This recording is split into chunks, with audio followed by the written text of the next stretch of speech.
Nas sombras do passado, erguia-se um templo imponente, conhecido como o Primeiro Templo, um farol de fé e devoção no coração da antiga Jerusalém.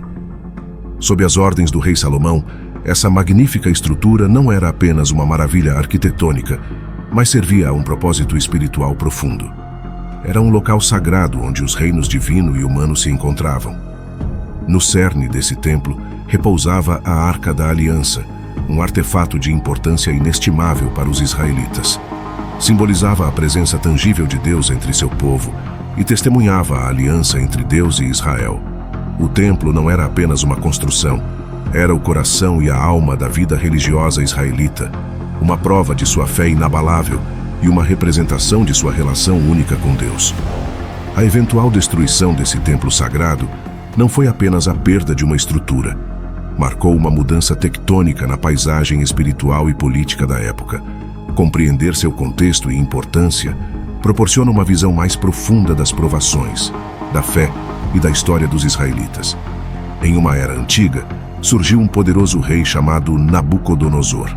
Sob seu domínio, Babilônia cresceu como um império poderoso sem igual na região. Nabucodonosor não era apenas um homem de ambição. Era um conquistador que via territórios não apenas como terras, mas como extensões da grandeza da Babilônia. Jerusalém, a joia brilhante dos judeus e lar do majestoso Templo de Salomão, não escapou da atenção de Nabucodonosor. Essa cidade sagrada, rica em história e fé, tornou-se um ponto focal para os desejos expansionistas do rei babilônico. Em pouco tempo, as forças de Nabucodonosor cercaram Jerusalém, uma demonstração poderosa da força da Babilônia contra o povo de Judá. A Bíblia nos conta que, em seus dias, Nabucodonosor, rei da Babilônia, veio contra Jerusalém, e ela se tornou seu servo por 3 anos. Então ele se virou e se rebelou contra ele. Em vez de destruir Jerusalém após o cerco inicial, Nabucodonosor escolheu uma abordagem mais estratégica. Fez com que os reis judeus seguissem suas ordens, controlando-os como marionetes. Embora ainda mantivessem o trono, precisavam jurar lealdade à Babilônia e seguir as ordens de Nabucodonosor. No entanto, a relação entre Babilônia e Jerusalém não durou pacificamente. Os reis judeus, inicialmente submissos, não estavam satisfeitos em serem simples marionetes. A rebelião fervilhava em seus corações, mas a força da Babilônia não era algo a ser subestimado. Quando Zedequias tornou-se rei, já havia atingido a idade de 21 anos. Após a revolta de Jeoiaquim, a Bíblia revela que Nabucodonosor instalou o jovem Zedequias no trono de Judá como seu rei marionete, a fim de manter seu poder.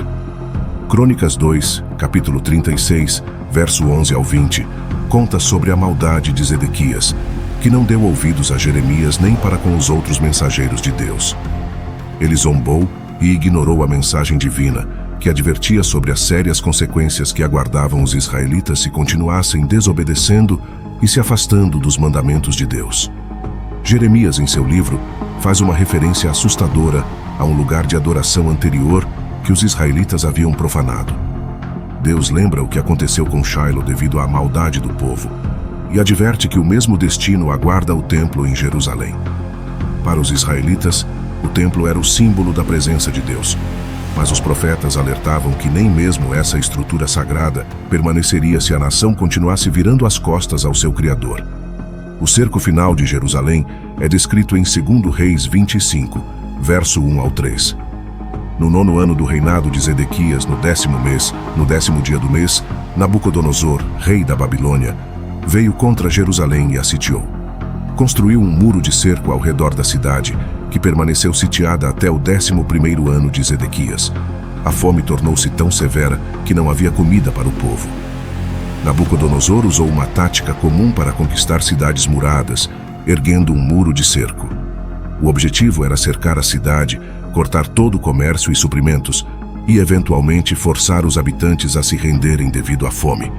Durante esse cerco, Zedequias foi capturado e executado, enquanto a cidade experimentava uma fome avassaladora. O relato continua descrevendo a cruel execução de Zedequias e o saque de Jerusalém. Após entrar na cidade, as forças babilônicas dirigiram-se diretamente ao marco mais sagrado de Jerusalém, o Templo de Salomão. Essa estrutura magnífica, construída como morada de Deus na terra, foi saqueada e incendiada. No 7º dia do 5º mês, no 19º ano do reinado de Nabucodonosor, Nebuzaradã, comandante da guarda imperial e oficial do rei da Babilônia, veio a Jerusalém. Incendiou o templo do Senhor, o palácio real e todas as casas de Jerusalém. Cada edifício importante foi consumido pelas chamas. As muralhas que garantiam a segurança de Jerusalém foram destruídas, transformando a cidade em um local inseguro para seus habitantes. As ruínas permaneceram até serem reconstruídas pelos exilados que retornaram nos dias de Neemias. Nebuzaradã, o capitão da guarda, demoliu sistematicamente a cidade, queimando o palácio, edifícios-chave, derrubando as muralhas e destruindo o templo. Os babilônios, insatisfeitos com a destruição, saquearam o templo, levando consigo muitos de seus tesouros como espólio de sua vitória. Foi a ruína do magnífico templo de Salomão, não apenas a perda de uma construção, mas o símbolo dilacerante de uma aliança quebrada e de uma relação tensa entre Deus e seu povo. Essa destruição não foi apenas a perda de um edifício, foi o símbolo doloroso de uma aliança quebrada e de uma relação estremecida entre Deus e seu povo. No entanto, como a história posterior mostraria, foi também um testemunho do espírito indomável de uma nação e da misericórdia interminável de um Deus amoroso. Foi a terceira onda importante de cativeiro, levando o restante do povo, exceto os pobres da terra. Jeremias 52, verso 17 ao 23, detalha o saque do templo, com os babilônios levando os pilares de bronze, carros e o mar de bronze. Em meio às sombras da noite, o templo que outrora resplandecia como símbolo da glória de Deus e do orgulho de Israel, agora jazia em ruínas, consumido pelo fogo da conquista. O som das chamas ecoava como um lamento na cidade sagrada de Jerusalém. E assim, as antigas profecias se cumpriram. As advertências dos profetas ressoaram em cada pedra despedaçada. A Babilônia, um império em ascensão, não apenas destruiu fisicamente o templo, mas arrancou de seus alicerces os tesouros que testemunharam séculos de adoração. Entre os destroços, o povo de Israel testemunhou o colapso não apenas de uma estrutura física, mas da promessa divina que o templo representava. A aliança estava rompida e a cidade de Davi foi envolta em trevas. Enquanto os babilônios celebravam sua vitória, uma sombra de esperança persistia nas cinzas. Pois na história dos israelitas, as ruínas nunca foram o fim. O Deus que guiou Moisés através do deserto, que derrubou as muralhas de Jericó e que habitou no templo de Salomão, ainda estava tecendo seu plano misterioso. O destino de Israel estava entrelaçado com a misericórdia divina, e das cinzas de Jerusalém surgiria uma jornada de redenção. Longe foram os potes, as pás, as guarnições, as tigelas, as colheres e todos os utensílios de bronze com os quais os sacerdotes ministravam. As bacias, as panelas de fogo, as tigelas, as panelas, os candelabros, as colheres e as taças, tudo o que era de ouro sólido e tudo o que era de prata sólida, o capitão da guarda levou consigo. As 2 colunas, uma C, e as 12 bolas de bronze que estavam sob ela, e os carros que o rei Salomão tinha feito para a casa do Senhor. O bronze de todos esses artigos estava além da medida. Agora, em relação às colunas, a altura de uma coluna era de 18 côvados. Uma linha de medição de 12 côvados poderia medir sua circunferência, e sua espessura era de 4 dedos. Era oca, com um capitel de bronze sobre ela. Esta foi a terceira e mais significativa onda de cativeiro. Da mesma maneira que os habitantes restantes foram levados como escravos para a Babilônia, as joias remanescentes do templo também foram levadas como resultado do julgamento de Deus. Jerusalém foi deixada em ruínas e foi saqueada minuciosamente. Embora o exército caldeu estivesse enfurecido com a resistência persistente dos judeus, eles não recorreram imediatamente a queimar e destruir tudo, como frequentemente acontece em tais situações. Em vez disso, esperaram algumas semanas, e Nebuzaradã recebeu a ordem de realizar a destruição final de Jerusalém. Apesar da paciência generosa de Deus e da concessão de tempo para o arrependimento, os corações do povo permaneceram endurecidos e relutantes em mudar. Portanto, o castigo foi executado em toda a sua extensão. Não é surpreendente que as casas do rei e dos grandes homens tenham sido incendiadas. No entanto, É verdadeiramente surpreendente que a casa do Senhor também tenha sido destruída nessas chamas. Aquele lugar sagrado e belo, queimando em um evento trágico.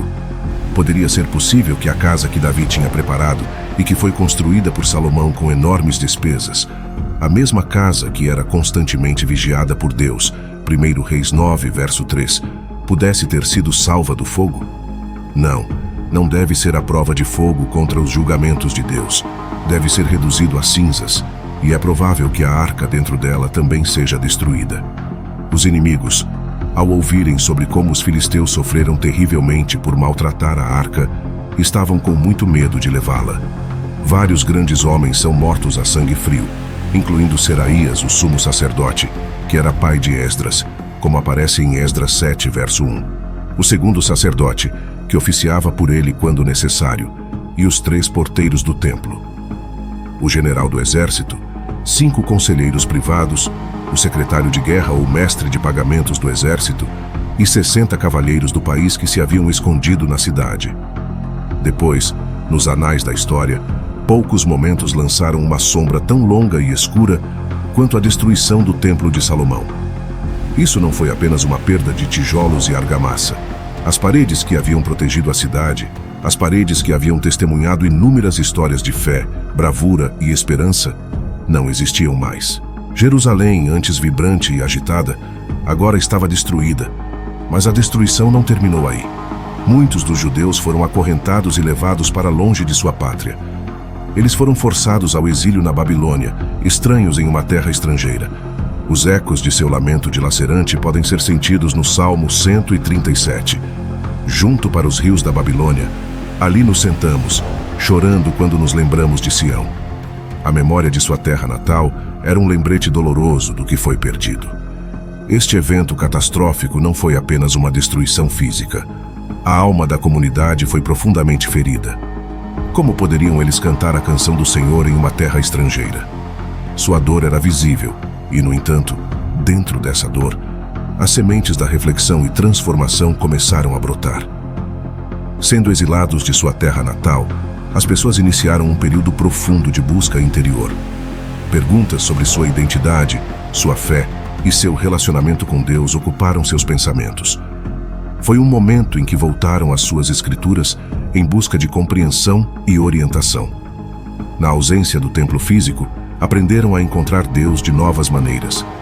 Sinagogas começaram a surgir como lugares de adoração e estudo, e a essência de sua fé se voltou para o interior, tornando-se mais pessoal e reflexiva.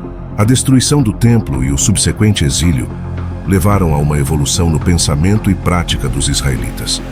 As pessoas passaram a entender que sua conexão com Deus não estava restrita a um lugar ou edifício específico. Deus estava com eles, mesmo nas terras distantes da Babilônia. No final, a angústia e a desolação tornaram-se o crisol para uma consciência renovada. As lições aprendidas no exílio, a resiliência demonstrada e as visões espirituais adquiridas pavimentaram o caminho para o eventual retorno a Jerusalém e a reconstrução do segundo templo. A destruição do Templo de Salomão e o exílio na Babilônia permanecem capítulos sombrios na história, mas também servem como lembretes poderosos do espírito indomável do povo e de sua fé inabalável em Deus, mesmo nos tempos mais sombrios. A história do Templo de Salomão não é apenas uma história de perda, mas de esperança e renascimento. É como assistir a noite mais escura se transformar no amanhecer de um novo dia.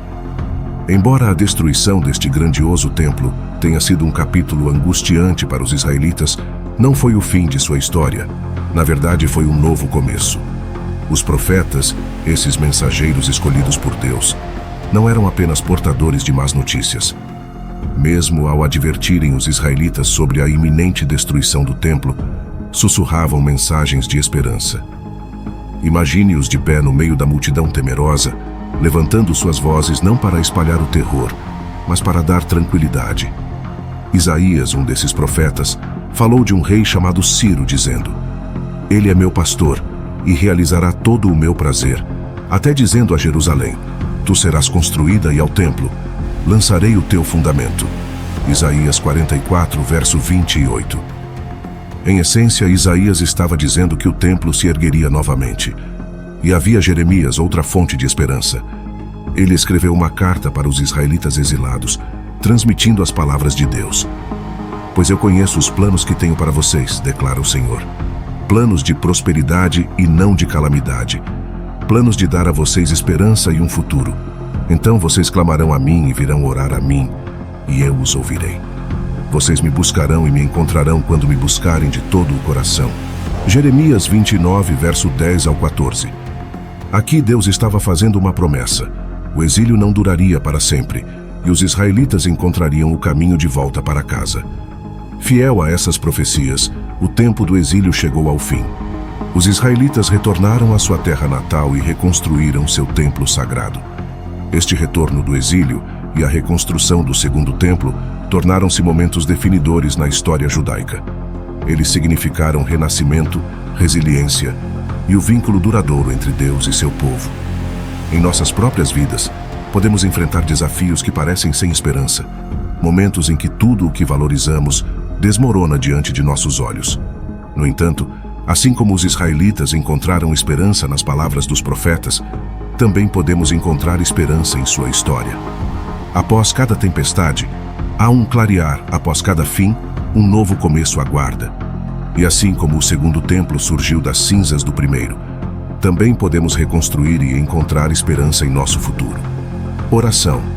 Pai Celestial, nos aproximamos de Ti hoje, lembrando da destruição do Templo de Salomão, um símbolo de Tua presença e testemunho de Tua glória entre Teu povo.